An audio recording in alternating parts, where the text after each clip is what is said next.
At this point, you should know whether you're dealing with a slow grower, a stalwart, a fast grower, a turnaround, an asset play, or a cyclical.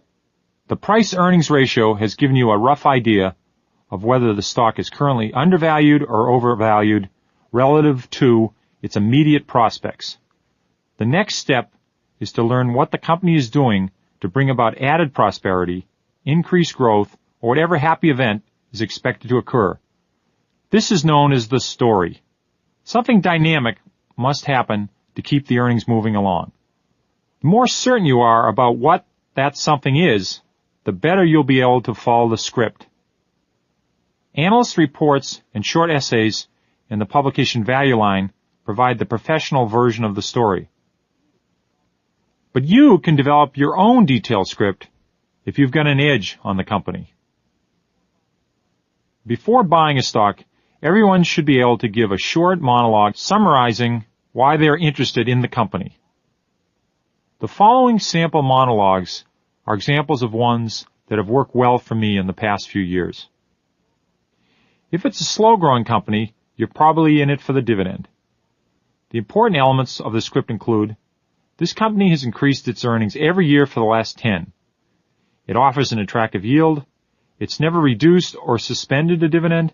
In fact, it's raised a dividend during good times and bad. It's a telephone utility, so the new cellular operations may add a kicker to the growth rate. If it's a cyclical company, your script revolves around business conditions, inventories, and prices. There has been a 3-year slump in the auto industry, but this year things have turned around. Car sales are up for the first time in recent memory. GM's new models are selling well. In the last 18 months, GM has closed 5 inefficient plants, cut 20% off labor costs, and earnings are about to turn sharply higher. If it's an asset play, what are the assets? How much are they worth? The stock sells for $8, but the video cassette division alone is worth $4 a share, and the real estate is worth another $7. That's a bargain. I'm getting the rest of the company for -3. Insiders are buying, the company has steady earnings, and there's no debt to speak of. If it's a turnaround, has the company taken action to improve its fortunes? Is the plan working? General Mills has made great progress in curing its diversification. It's gone from 11 businesses to 2. The company has sold Eddie Bauer, Talbot's, Kenner, and Parker Brothers for top dollar and has returned to what it knows best: restaurants and packaged foods. If it's a stalwart, the key issues are the P/E ratio, whether the stock has already had a recent run-up in price, and what, if anything, is happening to accelerate the growth rate. Coca-Cola is selling at the low end of its P/E range. The stock hasn't gone anywhere for 2 years, but the company has improved itself. Coca-Cola sold half its interest in Columbia Pictures to the public. Diet drinks have sped up the growth rate. Foreign sales are increasing. In the past few years, the company has bought out many of its independent bottlers. Coca-Cola has better control over distribution and domestic sales now. If it's a fast grower, where and how can it continue to grow fast?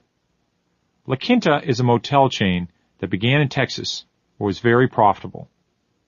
The company duplicated its successful formula in Arkansas and Louisiana.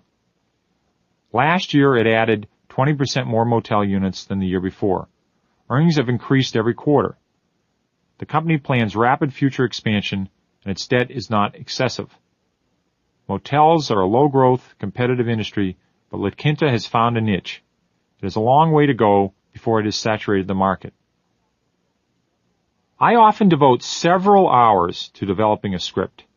Let me give you 2 examples. The first is a situation I checked out properly. That was La Quinta Motor Inns, which was a 15-bagger for me. In the second example, there was something I forgot to ask.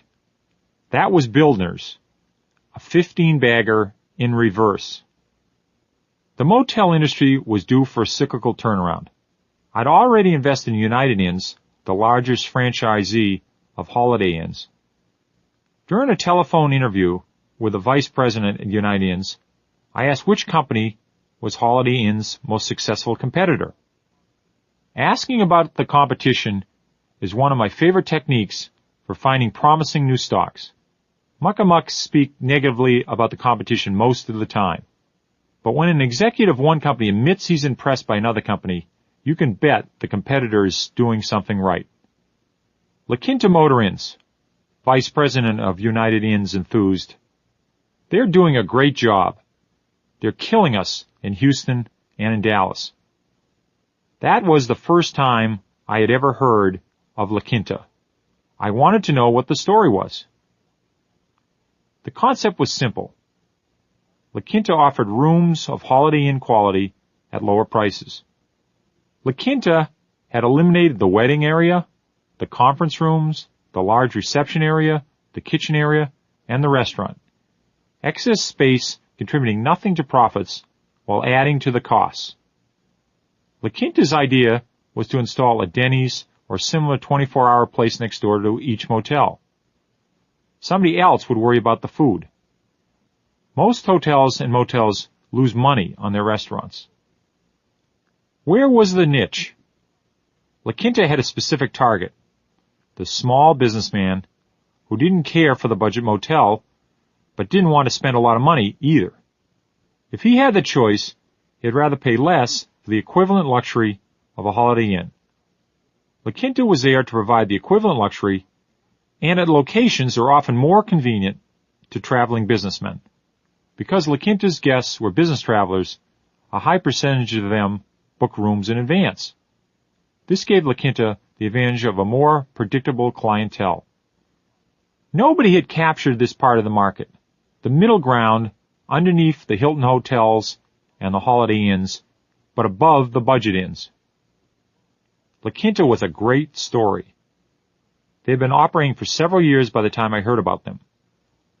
The original La Quinta had been duplicated in many different locations. The company was growing at an astounding 50% a year, and the stock was selling at a very attractive 10 times earnings multiple. This made it an incredible bargain. To top it off, I was delighted to discover that only 3 brokerage firms covered La Quinta.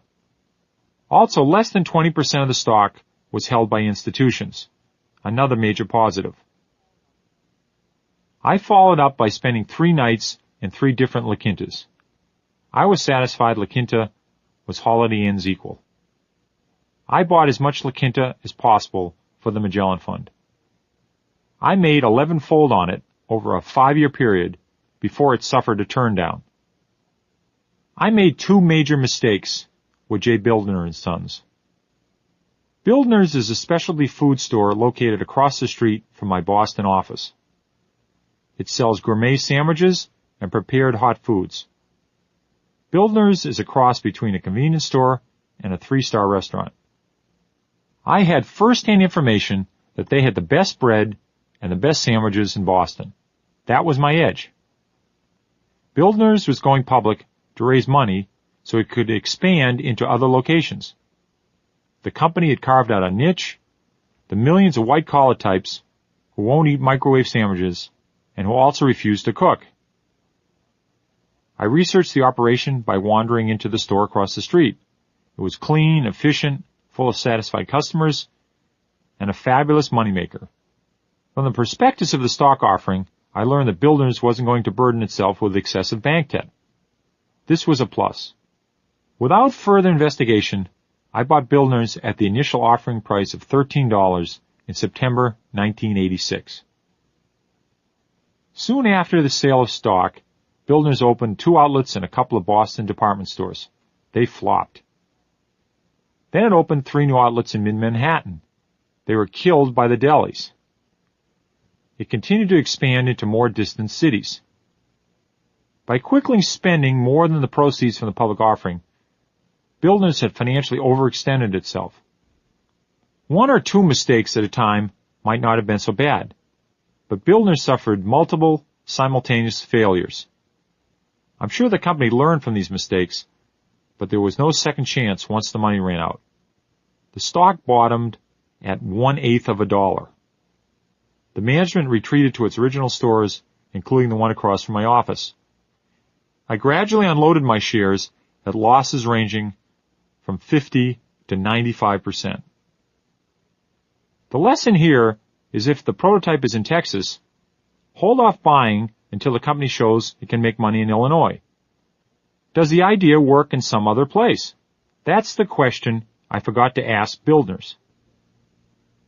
Chapter 12. Getting the Facts. Fund managers have an advantage when it comes to getting the facts in a company.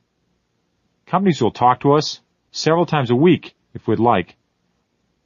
On the other hand, I can't imagine any useful information that the amateur investor can't get. All the pertinent facts are waiting to be picked up. Companies are required to tell nearly all in their prospectuses, quarterlies, and annual reports. Stockbrokers can be your information gatherers. They can provide the S&P reports, investment newsletters, annuals, quarterlies, and prospectuses, the Value Line survey, and their firm's research. Let them get the data on the PE ratios, growth rates, insider buying, and institutional ownership. They'll be happy to do it once they realize you're serious. Professionals call companies all the time. Amateurs rarely think of it. The Investor Relations Office is a good place for you to get answers to specific questions. Prepare your questions before you call the company. Earnings are a good topic, but it's not proper etiquette to ask the company how much you're going to make, any more than it's proper for strangers to ask you for your annual salary. The accepted form of question is subtle. What are the Wall Street estimates on your company's earnings for the upcoming year is a better question. As you already know, future earnings are hard to predict. The companies themselves aren't sure how much they will earn.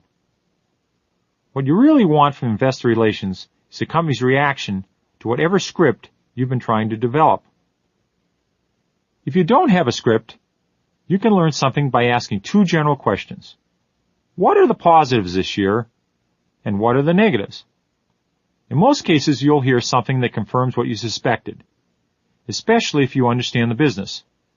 But every so often, you'll learn something unexpected. Things are either better or worse than they appear. The unexpected can be very profitable if you're buying or selling stocks. When you call investor relations, you can have confidence the facts you get are correct. The adjectives, though, will vary widely. Different kinds of companies use different words to describe the same scene. It's important to remember when looking at the same sky, people in mature industries see clouds, where people in immature industries see pie. Don't waste your time deciphering the corporate vocabulary. It's simpler to ignore all the adjectives. Wandering through stores and tasting things is one of my research strategies. Although it's not a substitute for asking the right questions, it's reassuring to personally check out the product. Before I bought La Quinta, I spent a few nights in the motor inns. I could have gotten the information from investor relations, but wouldn't have been the same thing as bouncing on their beds. It's no surprise that so many annual reports end up in the garbage can. The text on the glossy pages is understandable, but normally useless. The numbers in the back can sometimes seem incomprehensible and intimidating. But there's a way to get something out of an annual report. It only takes a few minutes. Consider the 1987 Ford Motor annual report. Turn directly to the consolidated balance sheet on the cheaper paper. The general rule with annual reports is the cheaper the paper, the more valuable the information.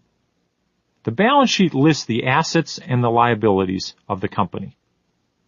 I look at the current assets column and take the cash figure and add that number to the marketable securities. The total is the company's overall cash position. Comparing the 1987 cash to the 1986 cash, also listed, I see Ford is socking away a lot of money. This is a sign of prosperity. Then I look at the other half of the balance sheet to the entry that says long-term debt. I see that the 1987 long-term debt has been greatly reduced from 1986. Debt reduction is another sign of prosperity. A balance sheet is improving when cash is increasing relative to debt. Subtracting the long-term debt from the total cash, I arrive at Ford's net cash position. The cash and cash assets greatly exceed the debt. When cash exceeds debt, it's very favorable. No matter what happens, Ford isn't going out of business. To keep it simple, ask your broker whether Ford is buying back shares, whether cash exceeds long-term debt, and how much cash there is per share. You can also get the numbers from the S&P reports or from Value Line. Value Line is easier to read than a balance sheet and a good place for an amateur to start. It tells you about the cash and debt, summarizes the long-term record, so you can see what happened during the last recession. It also rates companies for financial strength on a scale of 1 to 5. This rating gives you an idea of a company's ability to withstand adversity. To summarize the material on the 2-minute drill and getting the facts, the difference between gambling and investing is knowing what you own, checking the financial condition, and constantly monitoring the story. Chapter 13. Some famous numbers. When a specific product arouses my interest in a company, the first thing I want to know is what the product means to the company. What % of sales does it represent? Legg sent Hanes stock soaring because Hanes was a relatively small company. Pampers was a more profitable product than Legg's, but it didn't mean as much to the huge Procter & Gamble. We've already talked about the price-to-earnings ratio, but I want to add another bit of information. The P/E ratio of any fairly priced company will equal its growth rate. In general, a P/E ratio that's half the growth rate is very positive, and one that's twice the growth rate is very negative. We use this measure all the time to analyze stocks for the mutual funds. You want to know if a company's sitting on billions in cash. Let's look at Ford. In the last chapter, we established that Ford had loads of cash in relation to its long-term debt. Cash doesn't always make a difference. More often than not, there isn't enough of it to worry about. Nevertheless, it's always advisable to check the cash position as part of your research. How much does a company owe? How much does it own? Debt versus equity. It's the kind of thing a loan officer wants to know about you when deciding whether you're a good credit risk. A normal corporate balance sheet has 2 sides. The left side lists the assets. The right side shows how the assets are financed. The right side can be divided into debt and equity. One quick way to determine the financial strength of a company is to compare the equity with its total debt. I pay special attention to the debt factor in turnarounds and troubled companies. More than anything else, it's debt that determines which companies will survive and which will go bankrupt. Young companies with heavy debts are always at risk. It's also the kind of debt, as much as the actual amount, that separates the winners from the losers in a crisis. There's bank debt and there's funded debt. Bank debt is the worst kind from the investor's point of view because it's due on demand. It doesn't have to come from a bank. It can take the form of commercial paper, which is loaned from one company to another for a short period of time. The important thing to remember is that it's due very soon. Sometimes it's due on call. This means the lender can ask for his money back at the first sign of trouble. If the borrower can't pay back the money, it's off to Chapter 11. Funded debt, the best kind from the shareholder's point of view, can never be called in as long as the borrower continues to pay the interest. The principal may not be due for 15 to 30 years. Funded debt usually takes the form of regular corporate bonds with long maturities. Unlike banks, bondholders cannot demand immediate repayment of principal. Funded debt gives companies time to wiggle out of trouble. One of the important numbers to consider is the cash dividend. Stocks paying dividends are often favored over stocks that don't pay dividends by investors who want the extra income. But the real issue is how the dividend, or the lack of a dividend, affects the value of a company and its stock price over time. One strong argument in favor of companies that pay dividends is that companies that don't pay dividends have a history of blowing the money on diversifications. Another point in favor of dividend-paying stocks is that the presence of the dividend can keep the stock price from falling as far as it might if there is no dividend. A company with a long record of regularly raising the dividend is your best bet. Stocks like Kellogg and Ralston Purina have not eliminated or reduced dividends during the last 3 wars and 8 recessions. This is the kind of stock you want to own if you believe in dividends. Heavily indebted companies can never offer the same assurance as a company with little debt. An easy number to find is book value. You can find it everywhere. People often invest on the theory that if the book value is $20 a share and the stock sells for $10 a share, they're getting something for half price. But the flaw in this is that the stated book value may not reflect the actual value of the company. It often understates or overstates reality. For example, Penn Central had a book value of more than $60 a share when it went bankrupt. Overvalued assets on the left side of a balance sheet are especially treacherous when there's a lot of debt on the right. Let's say a company shows $400 million in assets and $300 million in debt. This results in a positive book value of $100 million. You know the debt part is a real number. But if the $400 million in assets will bring only $200 million in a bankruptcy sale, then the actual book value is a negative $100 million rather than a positive $100 million. The company is less than worthless. When you buy a stock for its book value, you must have a detailed understanding of what those values really are. At Penn Central, tunnels through mountains that hadn't been used for years were counted as assets. As often as book value overstates true worth, it can also understate true worth. This is where you find the greatest asset plays. There are many kinds of hidden assets. Sometimes companies own natural resources like land, oil, or precious metals.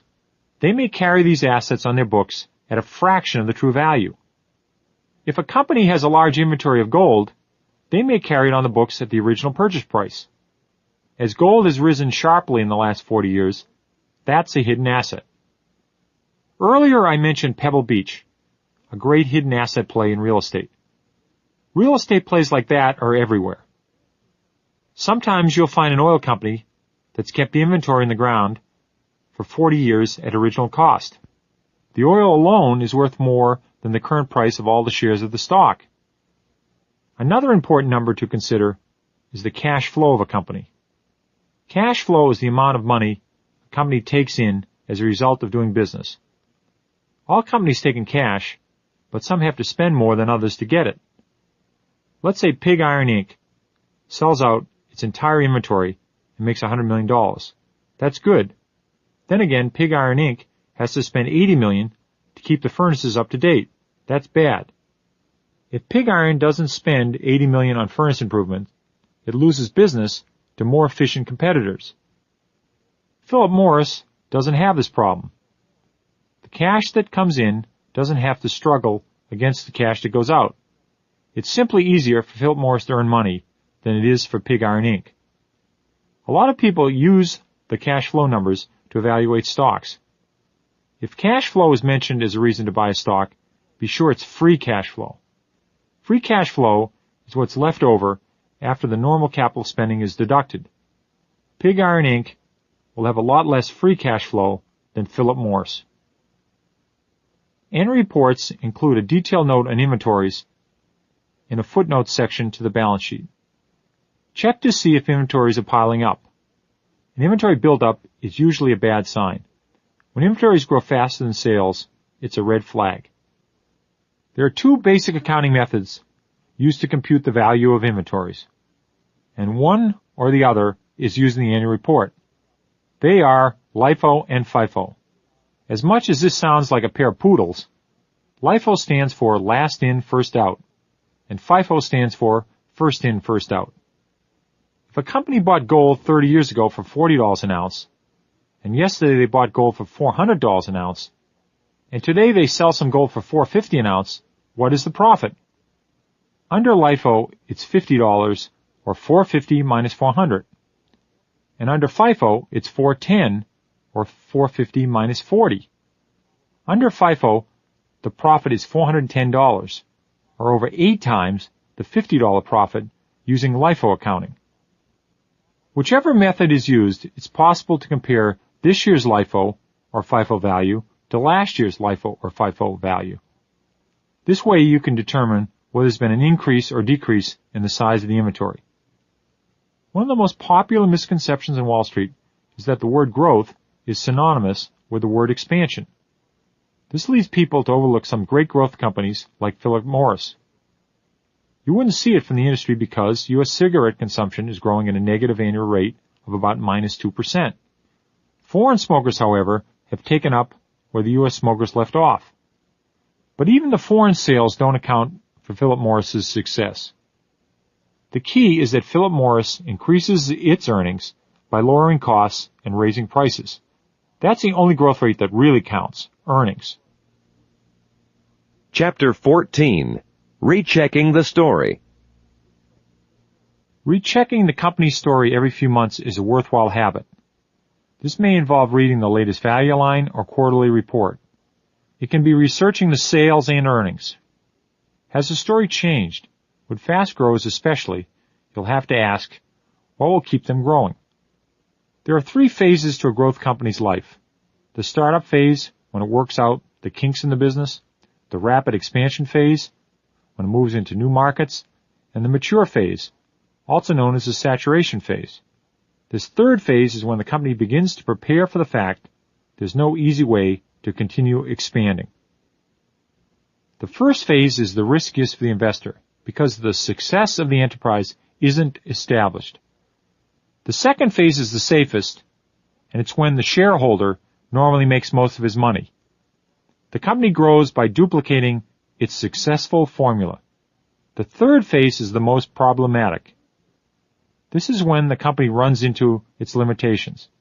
New methods must be developed to increase earnings. You'll want to determine whether the company seems to be moving from one phase into another as you recheck the story. If you look at automatic data processing, the paycheck processing company, you can see that they're beginning to approach saturation of the market. Automatic data processing is late in phase 2. When Sensomatic was expanding its shoplifting detection system, the stock went from 2 to 40. Eventually it reached the limit. Very few new stores to approach.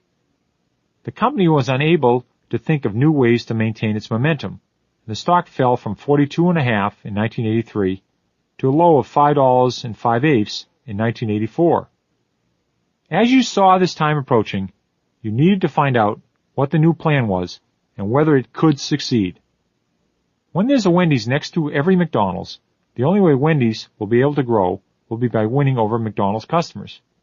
Where can Anheuser-Busch grow if it has captured 40% of the beer drinking market? Sooner or later, Anheuser-Busch is going to slow down. At that time, the stock price and the P multiple will shrink accordingly. Chapter 15. The Final Checklist. All of this research takes a couple hours at most for each stock. The more you know, the better.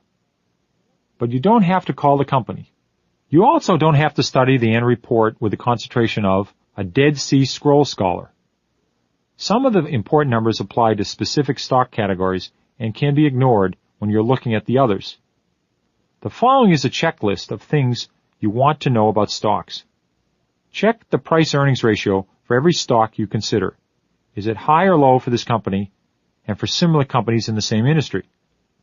Look into the percentage of institutional ownership. The lower the better. Find out whether insiders are buying and or the company is buying back its own shares. Both are positive signs. What is the record of earnings growth to date? Are the earnings sporadic or consistent? Is the company's balance sheet weak or strong? What is the debt-to-equity ratio? How is it rated for financial strength? What is the company's cash position? For slow growers, you should check to see if the dividends have always been paid and whether they are routinely raised. The stalwarts aren't likely to go out of business, so the key issue is price. The P/E ratio will tell you whether you're paying too much. What is the stalwart's long-term growth rate? If you're planning to hold a stock forever, you want to know how the company has fared during recessions and market declines. For cyclicals, keep tabs on inventories. Remember, if you know you're cyclical, you have an advantage in trying to time the cycles. With fast growers, investigate whether the product that's supposed to enrich the company is a major part of the company's business. Has the company duplicated its successes in more than one city or town, proving that expansion works? Check to see the company still has room to grow. Find out whether the stock's P/E ratio is at or near the growth rate. How much of the stock is owned by institutions? With turnarounds, it's very important to know that the company can survive a raid by its creditors. How much cash does the company have? How much debt? What is the debt structure? How is the company supposed to be turning around? Has it rid itself of unprofitable divisions? With asset plays, you want to know the value of the assets. Are there any hidden assets? I hope you remember the following pointers from this section on picking winners. Understand the nature of the companies you own and the specific reasons for holding the stock. You'll have a better idea of what to expect from your stocks after you put them into categories. The stock of big companies makes small moves. Those of small companies make big moves. Consider the size of a company if you expect it to profit from a specific product. Look for small companies that are already profitable and have proven their concept can be successfully cloned. Avoid hot stocks in hot industries. Distrust diversifications. They usually turn out to be diversifications. Take advantage of the valuable fundamental information from your job. It may not reach the professionals for months or years. Invest in simple companies that appear dull, mundane, out of favor, and haven't caught the fancy of Wall Street. Moderately fast growers, 20 to 25%, in non-growth industries are ideal investments. Look for companies with niches. When purchasing depressed stocks in troubled companies, seek out the ones with superior financial conditions. Avoid the ones with loads of bank debt. Carefully consider the price-to-earnings ratio. If the stock is grossly overpriced, even if everything else goes right, you won't make any money. Develop a storyline to follow as a way to monitor a company's progress. Look for companies that consistently buy back their own shares. Study the dividend record of a company over the years. Look for companies with little or no institutional ownership. Insider buying is a positive sign. Be patient. A watch stock never boils. Buying stocks based on stated book value alone is dangerous. Only real value counts. Invest at least as much time and effort in choosing a new stock as you would in choosing a new refrigerator. In this section called The Long-Term View, Peter Lynch talks about how to design a portfolio to maximize gain and minimize risk. He discusses when to buy and sell stocks and what to do when the market collapses. Some of the common misconceptions about why stocks rise and fall are examined.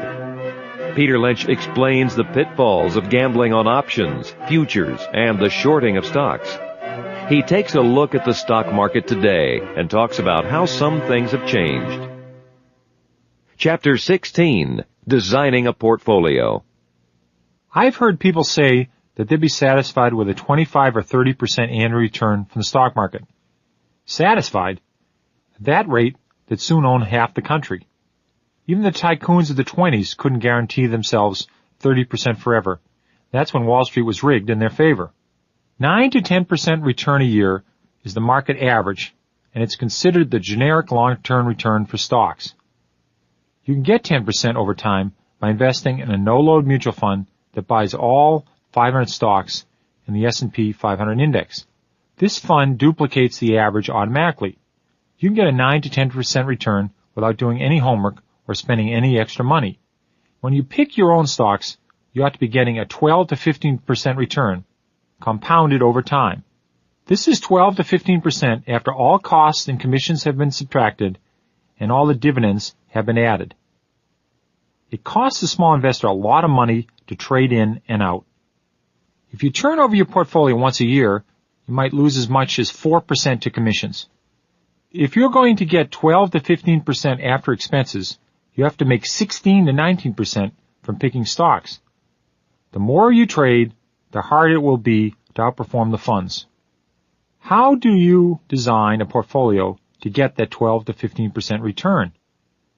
In my view, it's best to own as many stocks as there are situations in which you've got an edge and in which you've found an exciting prospect that passes the research tests. Maybe that will be a single stock, or maybe it's a dozen stocks. There's no point diversifying into unknown companies just for the sake of diversity. But that said, it isn't safe to own just one stock. The single stock you choose might be the victim of unforeseen circumstances in spite of your best efforts. Small portfolios should contain 3 to 10 stocks. There are a couple reasons for this. The first reason is that if you're looking for 10 baggers, the more stocks you own, the more likely one of yours will become a 10 bagger. The second reason is that the more stocks you own, the more flexibility you have to rotate funds between them. This is an important part of my strategy. Spreading your money among several stock categories is another way to minimize the risk. Beyond that, you might want to consider the following information. Slow growers are normally low risk, low gain. These stocks are usually priced accordingly. Stalwarts are low risk, moderate gain. If you own Coca-Cola and everything goes right next year, you could make 30 to 50%. If everything goes wrong, you could lose 20%.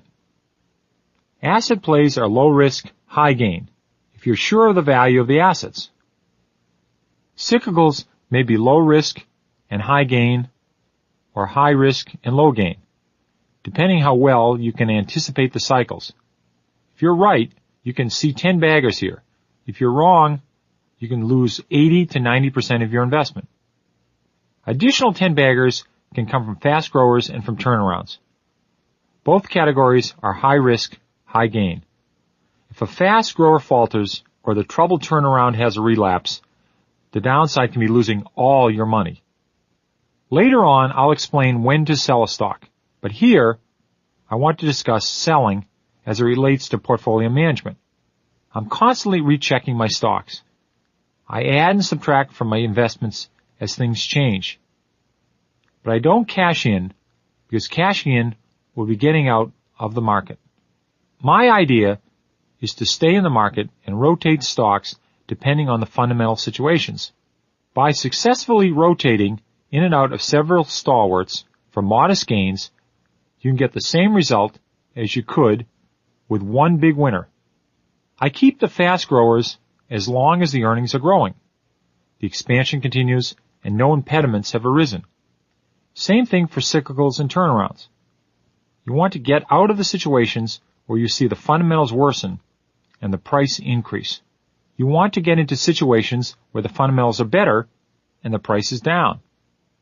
If you can't convince yourself, when I'm down 25%, I'm a buyer, and banish forever the fatal thought, when I'm down 25%, I'm a seller, then you'll never make a decent profit in stocks.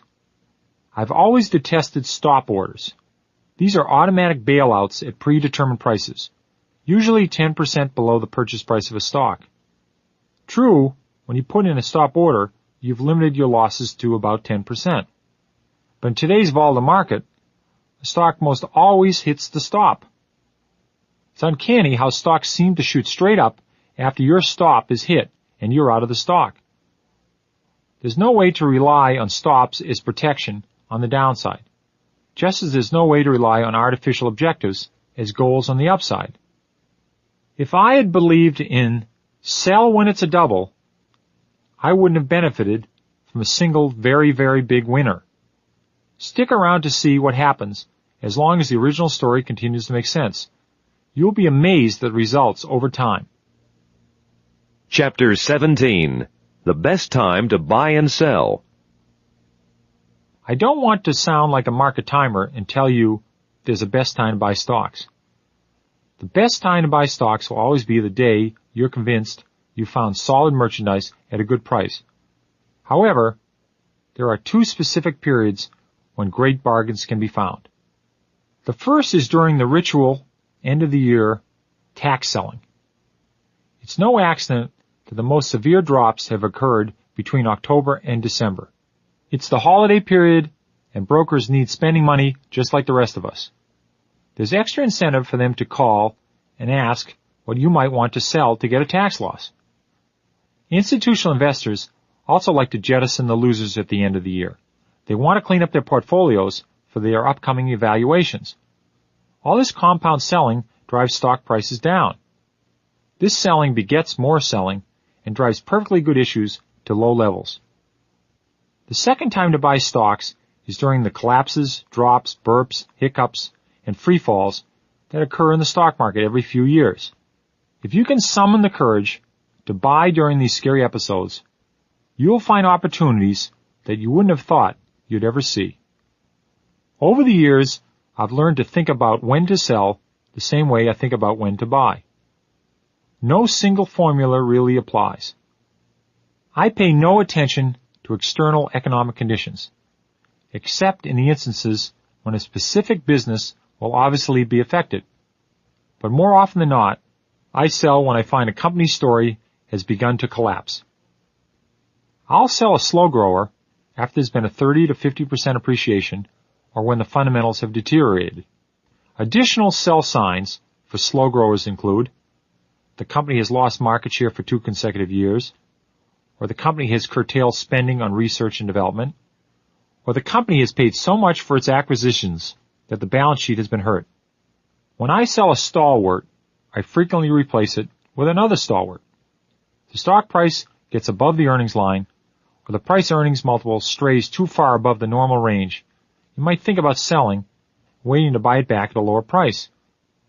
Additional sell signs for stalwarts include the company's recently introduced products have had mixed results, or the company's stock has a PE of 15, while similar companies in the industry have PEs of 11 or 12, or the company's growth rate has been slowing down. I try to sell a cyclical stock towards the end of the cycle, but who knows when that is? Other than at the end of the cycle, the best time to sell is when something has actually started to go wrong. An obvious sell signal is when inventories are building up and the company can't get rid of them. Additional sell signs for cyclicals include when union contracts are about to expire and labor leaders want a restoration of the wages they gave up in the last contract, or the final demand for the product is slowing down, or the company has doubled its capital spending budget to rebuild a new plant instead of modernizing an old plant at a lower cost. Fast growers are tricky. You don't want to lose the potential 10-bagger. The main thing to watch for is the end of the second phase of rapid growth.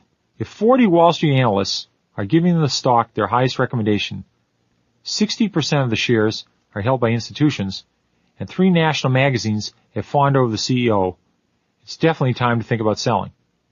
Additional sell signs for fast growers include the company's top 2 executives and several key employees leave to join a rival firm, or the stock is selling at a P multiple of over 30, while the most optimistic earnings growth projections are 15 to 20% a year for the next 2 years, or sales have dropped 3% in the last quarter.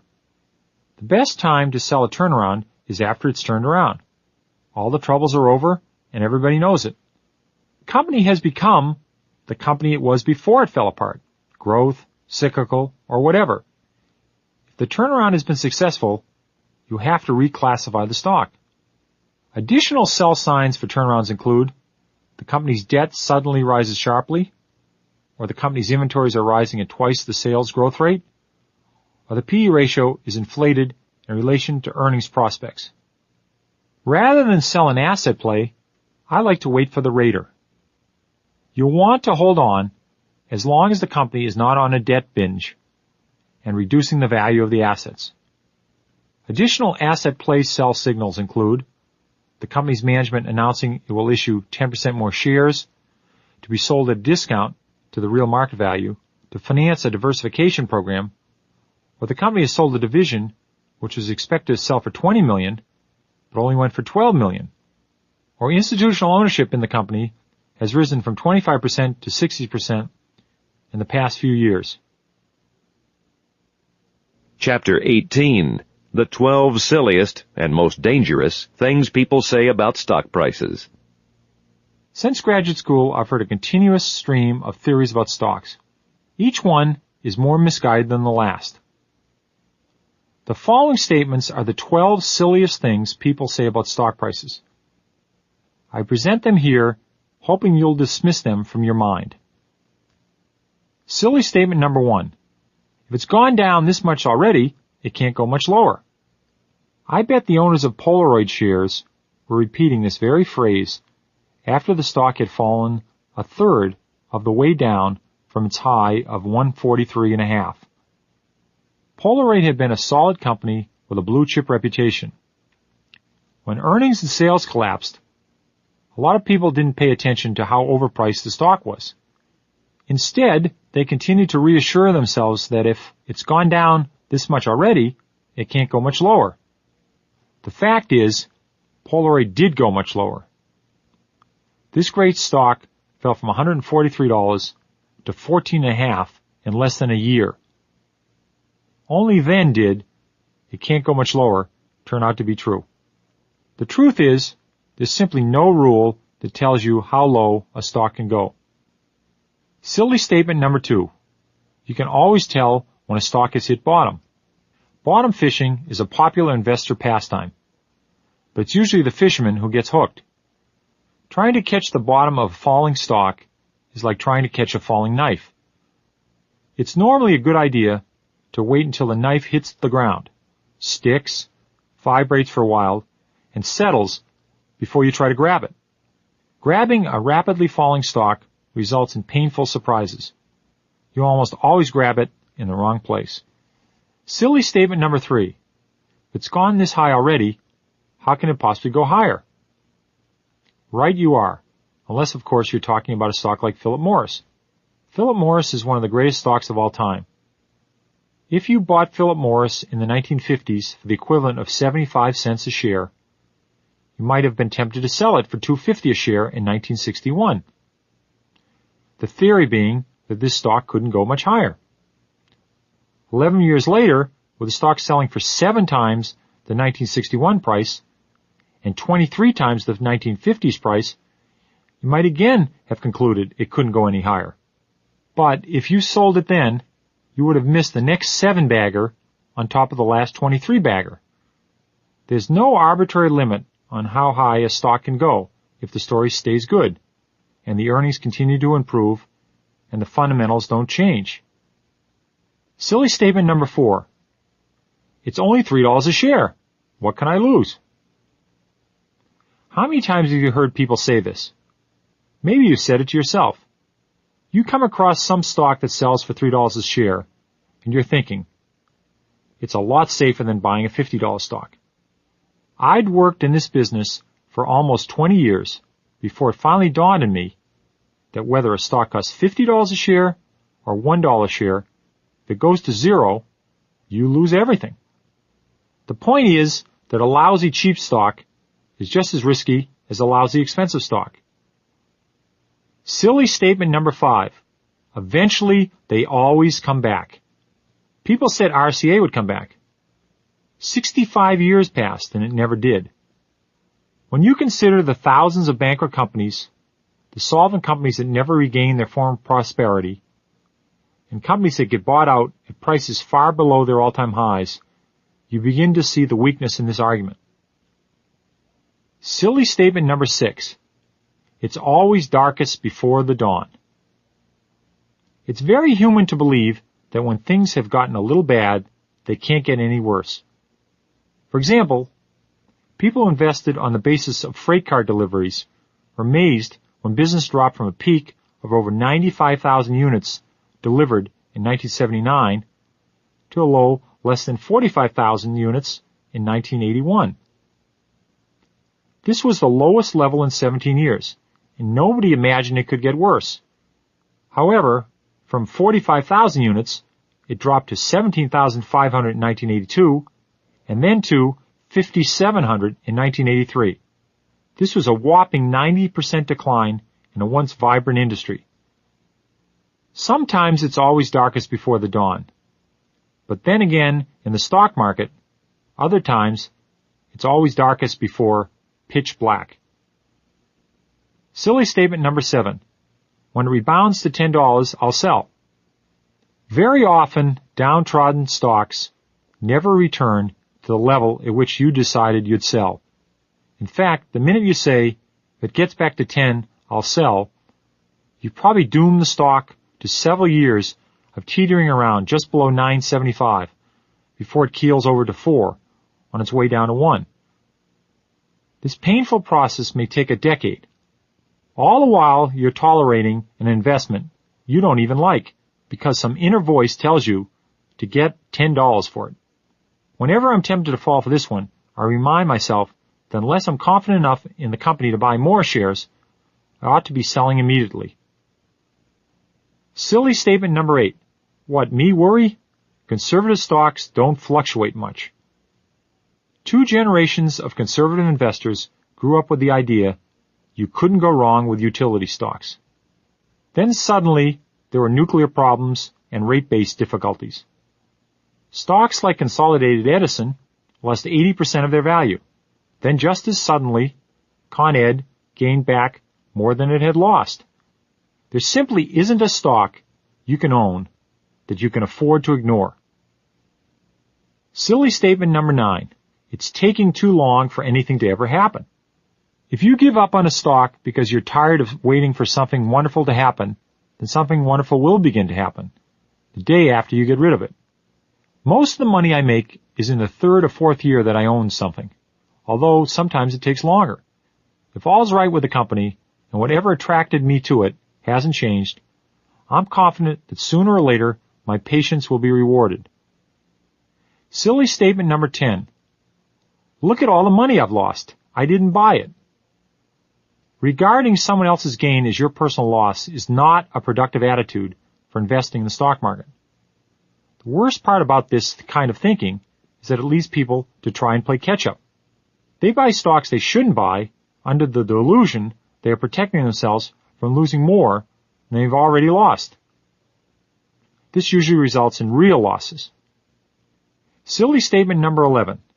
I missed that one. I'll catch the next one. The trouble is, the next one rarely works. If you missed Toys R Us, a great company that continued to go up, and bought Greenman Brothers, a mediocre company that went down, you compounded your error. You've taken a mistake that cost you nothing because you didn't lose anything by not buying Toys R Us and turned it into a mistake that cost you a lot. In most cases, it's better to buy the good company at a high price than it is to jump in on the next one at a bargain price. Silly statement number 12. Stock's gone up, so I must be right. Or the stock's gone down, so I must be wrong. If I had to choose one great fallacy of investing, it's believing that when a stock's price goes up, it means you've made a good investment. All it means when a stock goes up or down after you've bought it is there was somebody who was willing to pay more or less for the same merchandise. I've bought stocks at 10 that went to 14 that now if they double, you couldn't buy a Hershey bar with them. I bought stocks at 10 that went to 6 that are now $40. It's what happens to the fundamentals that really counts over the long term. Chapter 19. Options, Futures, and Shorts. I've never bought a future nor an option in my entire investing career. I can't imagine buying either one now. It's hard enough to make money in regular stocks without getting distracted by these side bets. There's no point describing how futures and options really work. In the first place, it requires a long, tedious explanation, and you'd still be confused. Second, if you know more about them, you might get interested. And third, I don't understand futures and options myself. Actually, I do know a few things about options. I know that the large potential return is attractive to many small investors who are dissatisfied with getting rich slowly. Instead, they opt for getting poor quickly. That's because an option is a contract that's only good for a month or two. Unlike most stocks, it often expires worthless. Then the options player must buy another option, only to lose 100% of his or her money again. A string of these, and you're in deep trouble. When you buy a share of even a risky stock, you are contributing something to the growth of the country. That's what stocks are for. In the multi-billion-dollar futures and options market, none of the money is put to any constructive use. It doesn't finance anything more than the cars, planes, and houses bought by the brokers and the handful of winners. You've probably heard the term shorting a stock. This enables you to profit from a stock that's going down.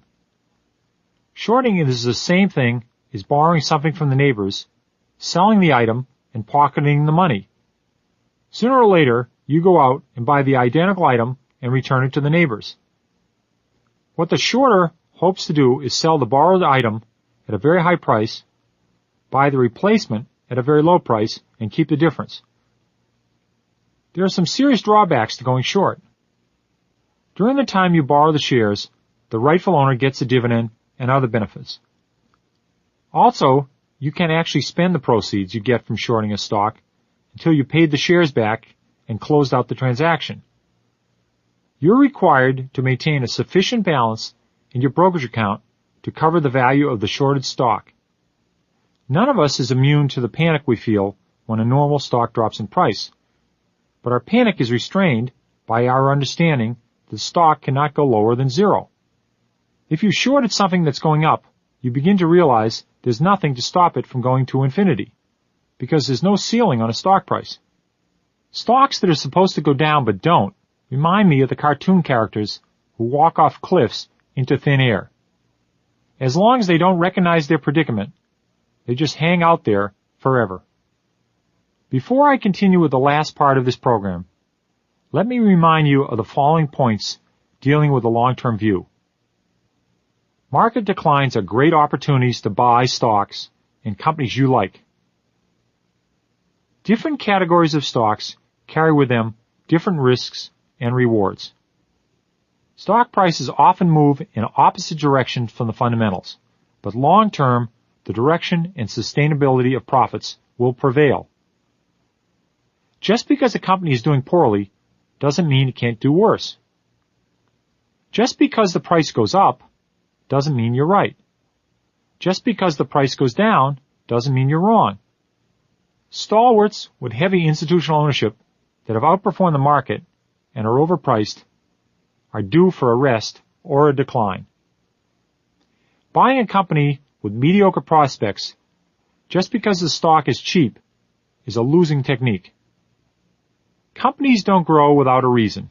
Fast growers don't grow quickly forever. You don't lose anything by not owning a successful stock, even if it's a 10-bagger.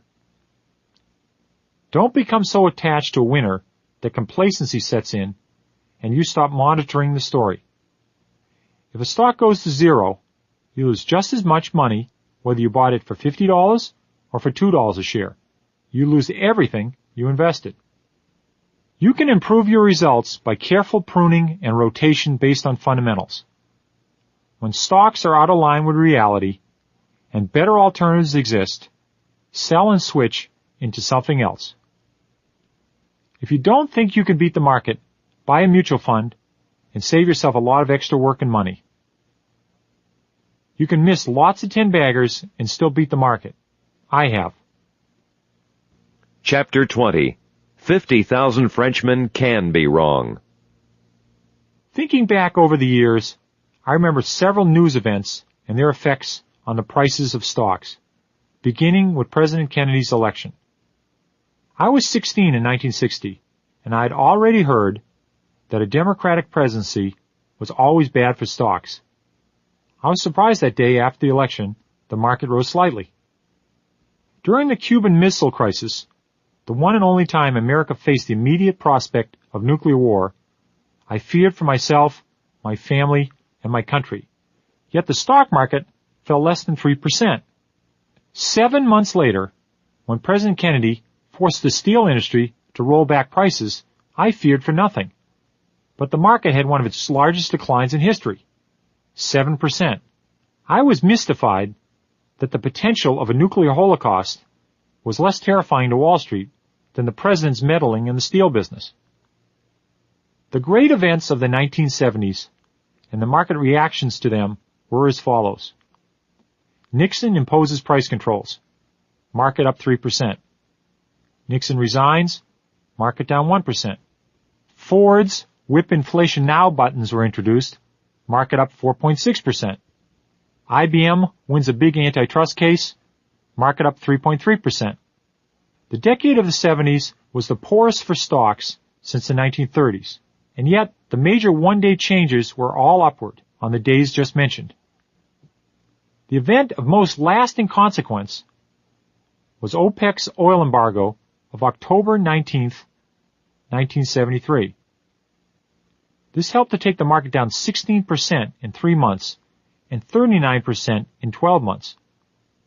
It's interesting to note that the market did not respond to the significance of the embargo at the time. It actually rose 4 points on that day and climbed an additional 14 points before starting its dramatic fall. This demonstrates that the market, like individual stocks, can move in the opposite direction of the fundamentals over the short term. The 1980s have had more days of exceptional gains and losses than were seen in all the other decades combined. In the big picture, most of them are meaningless.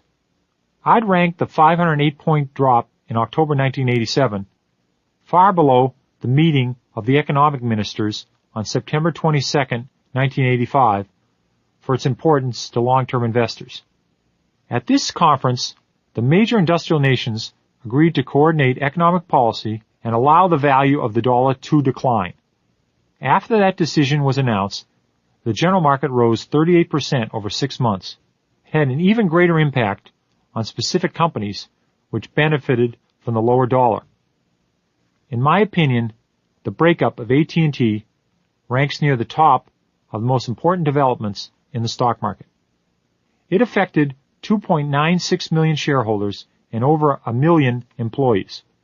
The wobble of October 1987 doesn't even rank in my top 3. Lately, I've been hearing that the small investor has no chance in this dangerous environment. I've been hearing that the era of professional management has brought new sophistication and intelligence to the stock market. There are 50,000 stock pickers dominating the show, and like the expression, 50,000 Frenchmen can't be wrong, they can't possibly be wrong. From where I sit, I'd say the 50,000 stock pickers are usually right, but only for the last 20% of a typical move. It's that last 20% that Wall Street studies for, clamors for, and then lines up for, all the while with a sharp eye on the exits. The idea is to make a quick gain and then stampede out the door. Small investors don't have to fight this mob. They can calmly walk in the entrance when there's a crowd at the exit, and they can walk out the exit when there's a crowd at the entrance. I've been hearing that the 1987-88 market is a rerun of the 1929-30 market, and we're about to enter another Great Depression. So far, the 1987-88 market has behaved very much like the 1929-30 market. But so what? If we have another depression, it won't be because the stock market crashed, any more than the earlier depression happened because the stock market crashed. In those days, only 1% of Americans owned stocks.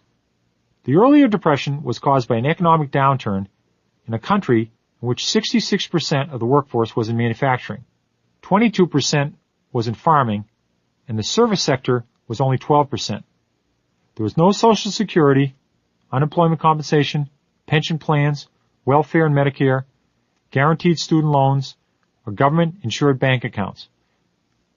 Today, manufacturing represents only 27% of the workforce. Agriculture accounts for a mere 3%, and the service sector has grown steadily through recession and boom. It now accounts for 70% of the U.S. workforce.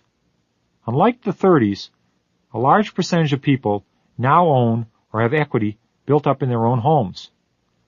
The average household now has 2 wage earners instead of 1, providing an economic cushion that didn't exist 60 years ago. If we have a depression, it won't be like the last one. Every day I hear that major companies are going out of business. Some of them are. But what about the thousands of smaller companies that are going into business and providing millions of new jobs? As I make my usual rounds, I'm amazed to discover that many companies are going strong. Some are actually earning money. If we've lost all sense of enterprise and our will to work, then who are those people who seem to be stuck in the rush hour? Frequent follies notwithstanding,